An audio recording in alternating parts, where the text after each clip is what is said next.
I put together a compilation of process videos for my most recent painting. I wanted to share with you a bit of my process. I always start with the background first. Starting with the background gives context to the rest of the figure. It helps me develop the color more accurately, and it additionally gets me thinking of the content of the entire painting, the story behind it. If I have that in mind while I'm painting the figure, I'm better able to imbue the figure with meaning.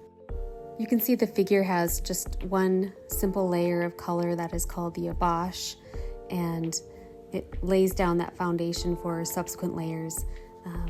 This background was so much fun to paint. These seed packets on the wall of this Victorian garden shed, and the hydrangeas, the fake hydrangeas growing in this terracotta pot that had these cobwebs. I'd asked the daughter of a family friend if she would model for me. She was a young woman of around 13 at the time, and I posed her in front of this old garden shed, and so many metaphors present there with the seed packets and these dusty old flowers, and then this young woman, and the metaphors also with the window. So that was a lot of fun to play with. She was trained as a ballerina, so she had such poise and grace, and I tried to bring that into the painting as well. So finally getting to the figure, that means that the background is completely finished at this point. I paint the entire painting primarily with these small round sable brushes. These are Series 33 sable brushes by Rosemary and Company.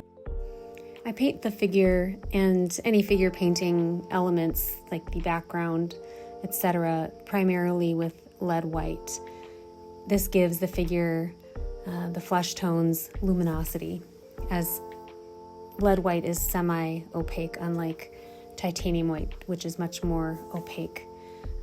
I'll start an area sometimes with a working glaze, a warmer, darker glaze that I can paint into with my small brush. I'll, get a bead of that lead white, which pulls nice and long strands of paint. It's not short, it pulls more long, which just has a lovely quality for the way that I paint. So I'll get a bead of that lead white paint color that I've mixed, a lighter color, and I'll put that on the paint, and then I'll distribute it.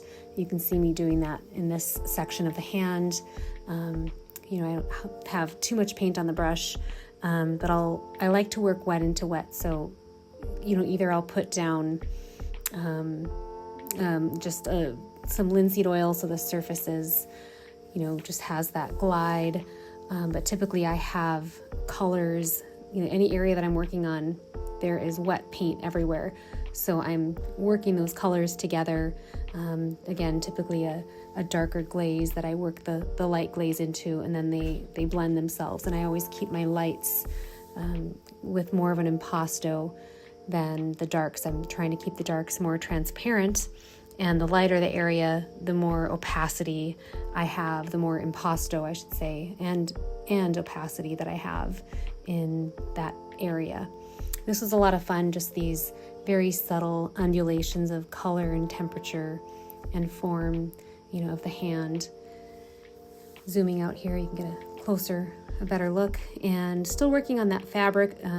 It's a push and pull back and forth between the figure and the fabric. Sometimes I just needed a mental break. I like the search. I don't put a drawing down per se. I'll have very basic, very, very basic guides, but I like the search, and as challenging as that can be, but sometimes I do need a mental break from that, and I'll sometimes the figure needs that background, whatever is behind it, painted in order to proceed and handle the edges the way that they need to be handled. Some edges are softer and others are a little bit crisper and more clean. I captured this reference image when I used to live out in Gunnison, Colorado several years ago. Sometimes, for whatever reason, part of that reason being we started a family and moved, I didn't get to this painting, but I have a strong belief in it was painted when it needed to be painted. And a lot of the search for meaning is like therapy for me.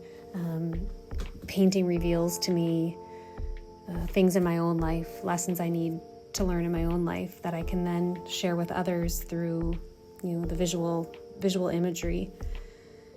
And I guess I was going to share that, the coloring even in this image harkens back to when I lived out west in sunny Gunny, and just the warm lights here. So this was fun after living in the Northeast now for 10 years, and I love the color of the light here, and it's so cool, and we get these foggy mornings, but I do miss that 365 days of sunshine throughout the year, and just dealing with the beautiful lighting on this model, this kind of like afterglow, this evening light. And here's close-up of the portrait, and again a look at the window kind of painted in a trompe l'oeil fashion, the hands again, and just some more close-ups of the fabric. And here is the finished painting. The last thing that I painted was that tendril of hair on the face, and it really just softened the whole portrait. Let me know what you think in the comments down below, and feel free to hit that subscribe button for more content like this and some upcoming tutorials. Thanks for watching, and have a great day.